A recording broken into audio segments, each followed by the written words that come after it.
wrote Colossians? Well, scholars are unanimous in who wrote Romans and 1st and 2nd Corinthians and Galatians and 1st Thessalonians and Philemon, but there are some letters attributed to Paul where scholars disagree. And that's especially with the pastoral epistles. But regarding Ephesians and Colossians, scholars are fairly evenly divided.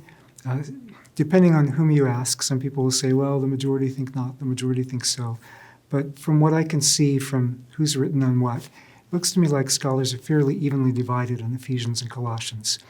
I would tend to give the documents the benefit of the doubt, especially since Ephesians was unanimously accepted very early in the 2nd century, that is, within living memory of when Ephesians was written.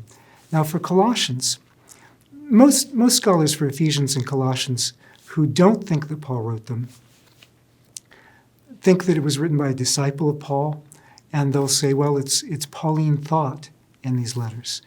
And that's fair enough, but I think it's kind of hard to attribute Colossians to somebody other than Paul, especially because it seems to be written within Paul's lifetime, and normally pseudepigraphic works attributed to another author, usually, not always, but usually they're written after the person's death.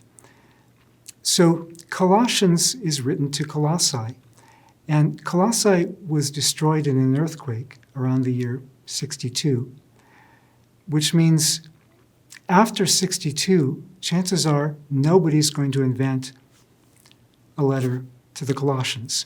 And in 62, Paul was still alive and kicking.